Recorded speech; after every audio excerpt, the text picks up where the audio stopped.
Okay, we back. We live. Episode 4 of the Butcher Block. Yes, sir. Special episode.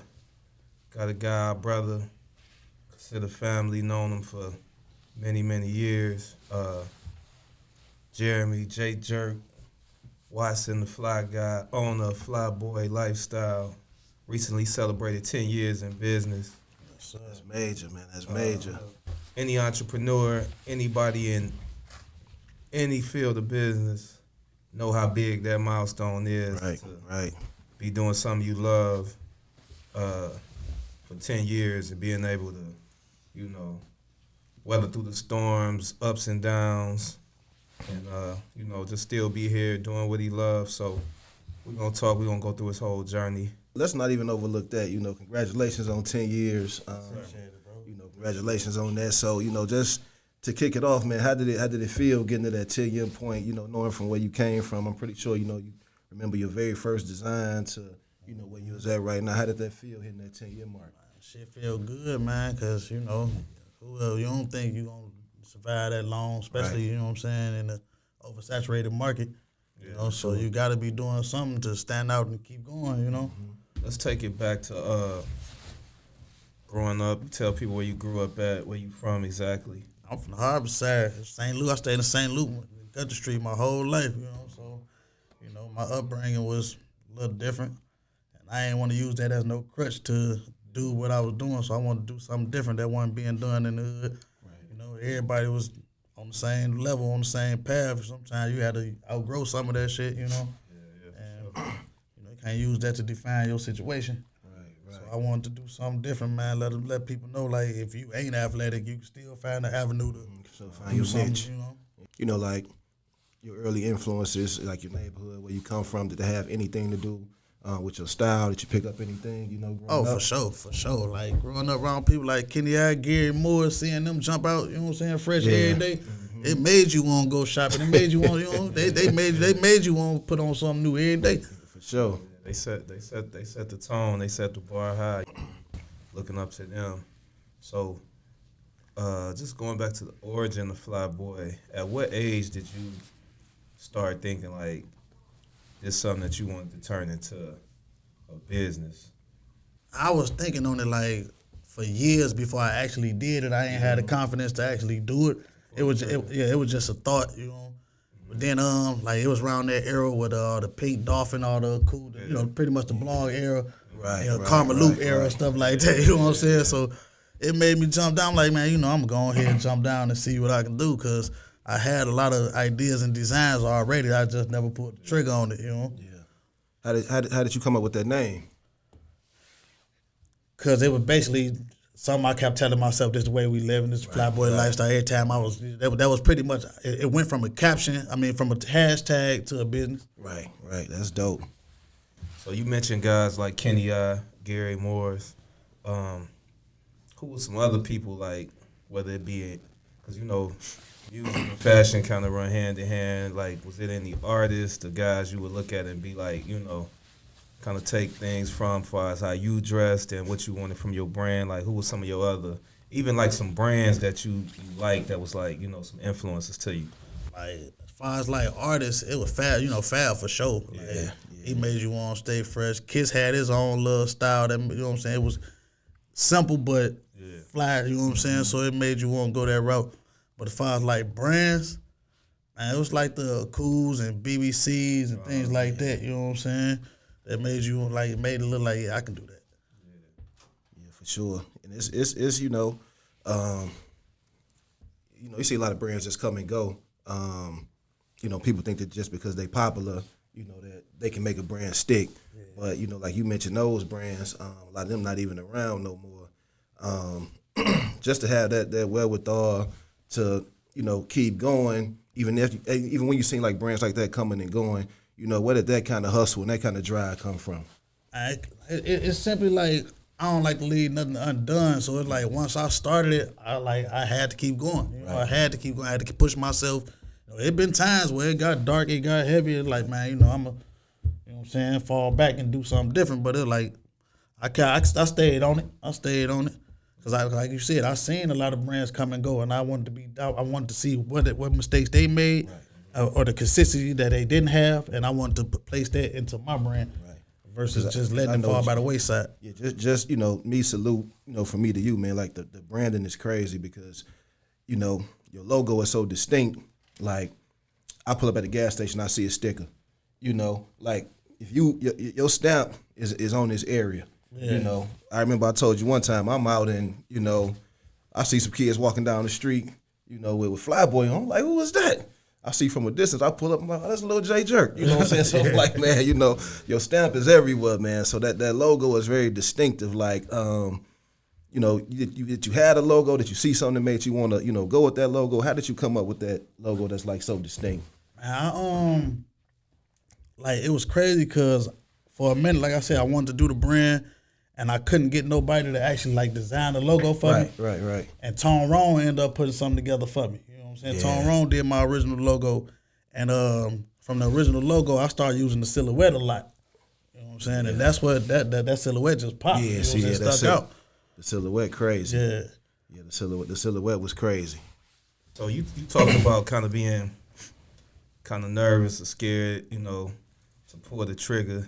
So you somebody who, like I said, know you younger than me since you was a kid. I was a kid, but I also know you to support everybody. Like whether you sharing stuff on Facebook, anything going on in the community, you can count on Jerk to pull up. That's just your personality. Yeah. So with you dropping a brand, I know that was part of it. You depended on the support of the city and everybody else to support what you doing. So that probably what caused some of the nerves in the beginning, like how people gonna receive it. Yeah. So how do you think the support for your brand been in the city, in the neighborhood? Like city been rocking with me though. Like I got a lot of people that really want to see me win. Like, excuse me, I done had some that stuck around for a second, just so they won't look like a certain way. You know how, you know what I'm saying. You know how that go, but. For the most part, I got a core base of people that just constantly call and be like, bro, you ain't what you doing, or can I get a custom or something like that? So, and they say, you can only eat so much in your backyard, but hey, it been all right for me. Yeah, that's good. Yeah, that's dope that you say that, Max. You see people that, I know it's a different, avenue, but you see the way Slim Thug eat in Texas. You see the way guys eat in Detroit and then Flint. You see the way Currency eat in New Orleans. So, you just killing that whole narrative, just doing what you're doing. Mm-hmm. That's part of, what we wanted to build, what we wanted to bring by, all of us just supporting each other with whatever we're doing. You know what I'm saying? And like I told you years ago, if it was weak or I didn't like it, I might have bought something and threw it in the backseat, but I'm like, shit, I really support it because, it's quality. You know what I'm saying? I could tell the detail and everything you put into the brand where it's items that I'm like, shit, I'll pay just as much as anything else for it because I actually like it. I'm aware, you know what I'm saying? So that's part of it, like us all just building our own, empires. It's going to take all of us for real to support each other. Yeah. Ain't nobody do nothing alone, man. Yeah, for sure. Yeah. Speaking of that, what's some brands locally that you support or that you could take a look at and be like, I like what they doing, you know what I'm saying? I could get behind that, or I would wear that, or you have supported. Man, for, Mike G them for sure. Like we don't run for sure. I got plenty of garments.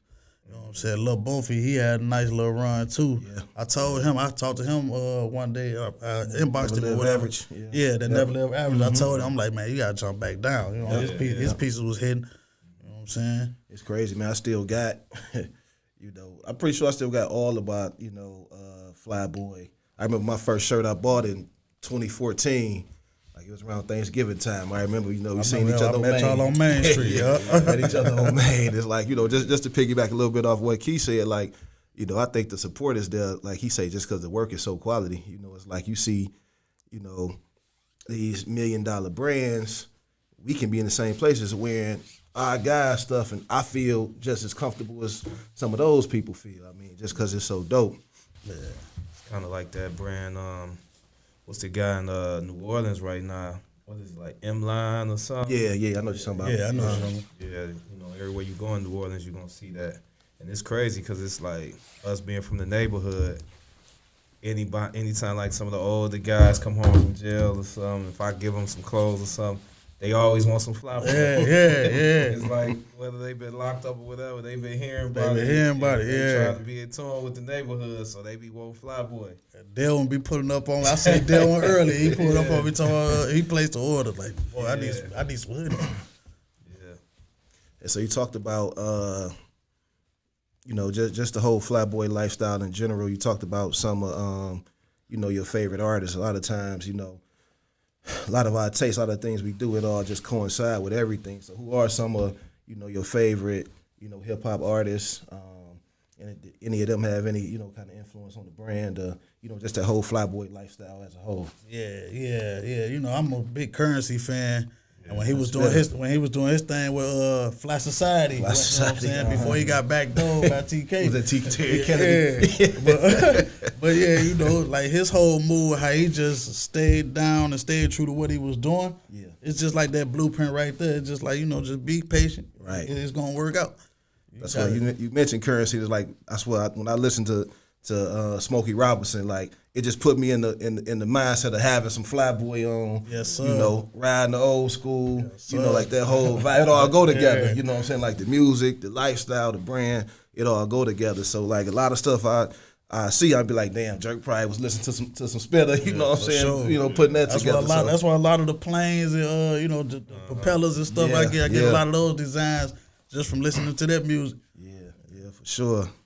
Yeah, so going forward with, how far you came on this 10-year run, like what's your plans for the future for your brand? Like, do you see yourself ever having like a boutique, a store, or, what's just your plans going forward? Yeah. I'm definitely gonna take it to another level.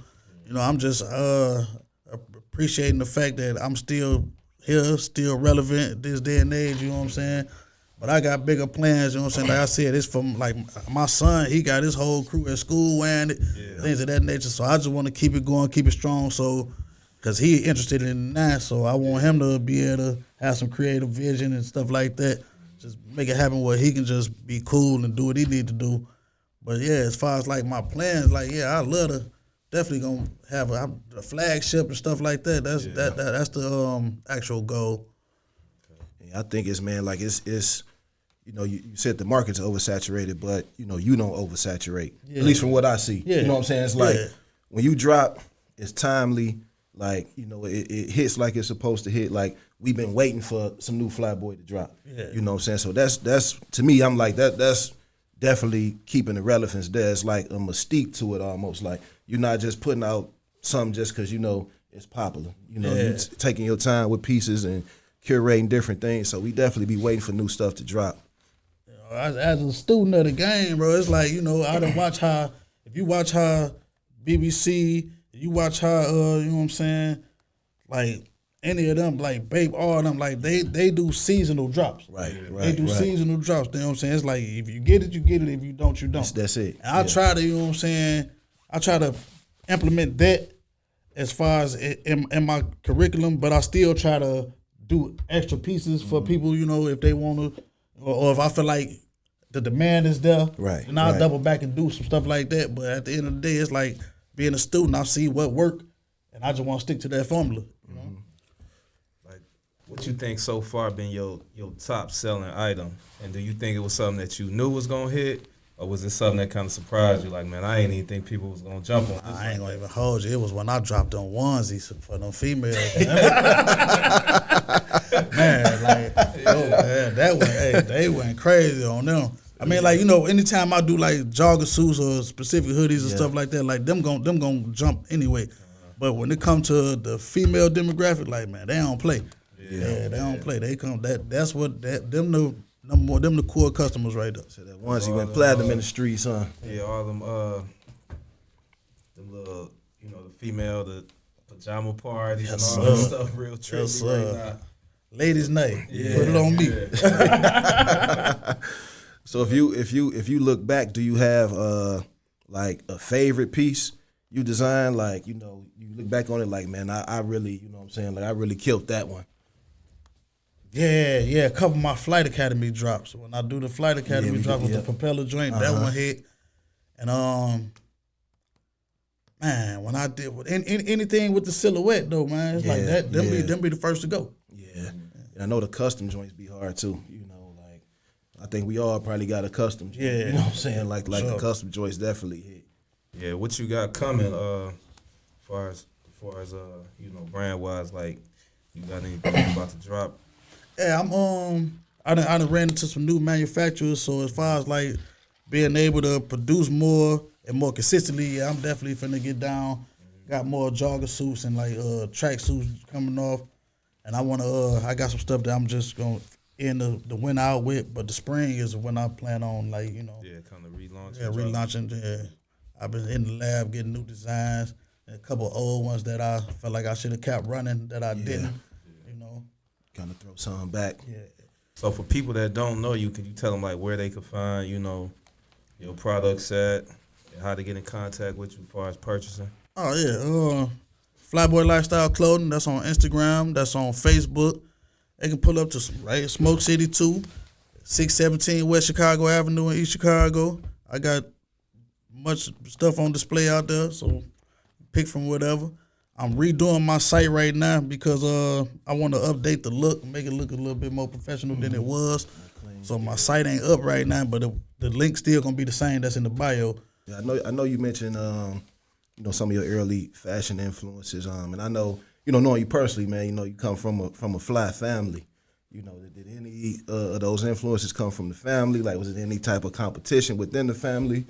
'Cause I know y'all, from the moms to the aunts, and No, to granny. It was just granny would go off and you looking dusty and that. You couldn't go outside for real looking crazy. You had to have, have your stuff together. So, it just was instilled in us to look a certain way. You know what I'm saying? So it was always like a part of life just to make sure you looked at you was presentable stepping out that house. And then like I said, it went from there to just being on the internet. Like, watching videos and you see certain pieces, you like, man, if I can acquire that jacket, if I can get that jersey, this and that. Right. Then once you start being able to grab stuff like that, put it together, it's like, okay. And you spend so much money on fashion, you like, man, I can basically make some money off of this. Hell yeah, 'cause I know just where we from in general, like there's a lot of families like that, and you go to school every day.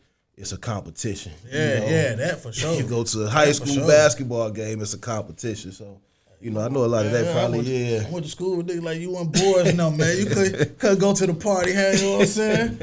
Straight up. They got that iceberg on. That's what I'm saying, good academics, you know what I'm saying? You had to come in there. You couldn't come playing. Back then, you can do it without designer, Like, you have to be designer. You sure. just have to be able to know how to dress. Just put it together. So, I be looking like I don't even know how I got some of that shit. For real.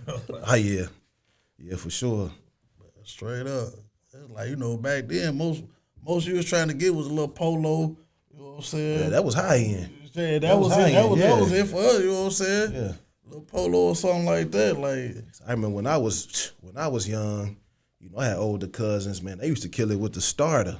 If you had a North Carolina T-shirt or a Georgetown, the 2-piece starter joints, like it didn't really have to be designer. The HBCU jogger suits, bro. I promise. Like them used to hit so hard. Yeah, I'm big on them '90s. Yeah. I love just seeing them nostalgic. That nostalgic, yeah. So it's like that. That's a certain element I'm gonna put in my brand for this upcoming season. Like I wanted to be new yet nostalgic. You know what I'm saying? Get that feel when you put it on, but.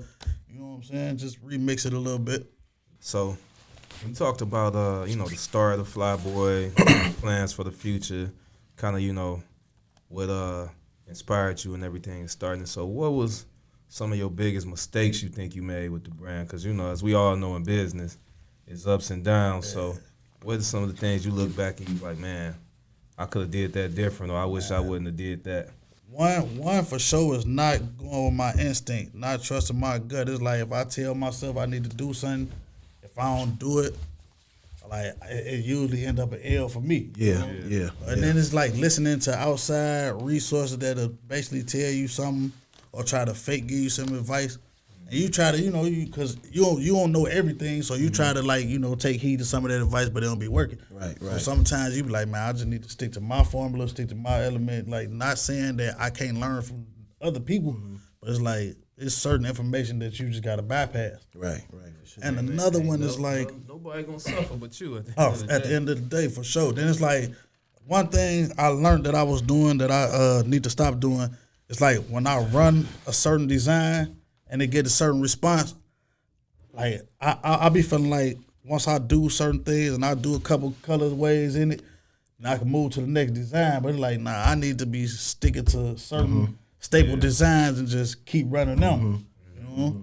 And like that's what I've learned as well. Like, instead of just moving on so fast from certain designs, it's like, okay, I done did 2-3 colors of that. Right. Let me put this new one out. I'd be itching to put out some new artwork. When I got timeless pieces, I can keep running. Yeah, for sure. Because people gonna always want them.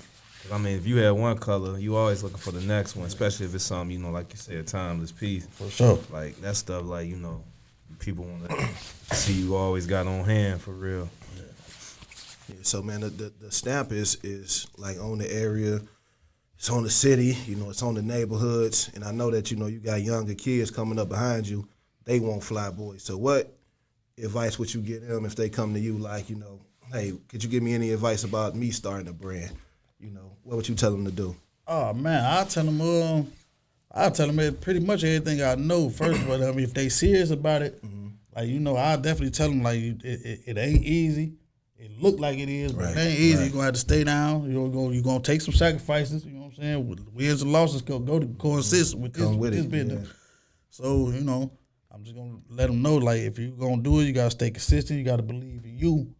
You gotta block out the outside noise. There's gonna be people around you. They gonna tell you, oh man, you trying to do that, man? That's crazy. Everybody doing but Jay Jerk already doing that. You know what I'm saying? Things like that. But it's like, nah, you gotta go with what you know. You can't let that. You know what I'm saying? Can't let they doubt fall on you. Right. You talked about you celebrating your 10-year anniversary. I know we talked about a few years ago. They did something where they was honoring a lot of entrepreneurs in the city, and they honored like some for fashion. We know this Flyboy wasn't one of them. So how did that make you feel, knowing the work you put in, where your brand is at compared to some of the other brands? Man, I ain't gonna even hold you. Like, I can't lie, like I wasn't blue. Right. Cause it was like, them was straight PPP businesses. You know what I'm saying? Like, straight up, like they just was like, they just started at the time that they was doing it. Mm-hmm. It's like, man, I've been doing this for years. You know what I'm saying? Yeah. Right. When it wasn't none of this. Like, I started from the ground up. I didn't have no loans. I didn't have none of that. Like, I had to figure it out. So I grinded it out. So I feel like if anybody should have been, you know what I'm saying? Yeah. But at the end of the day, that ain't do nothing but make me work harder. Yeah. When you look at Flyboy, like, one of the things that I done always saw is like, it ain't just no neighborhood brand.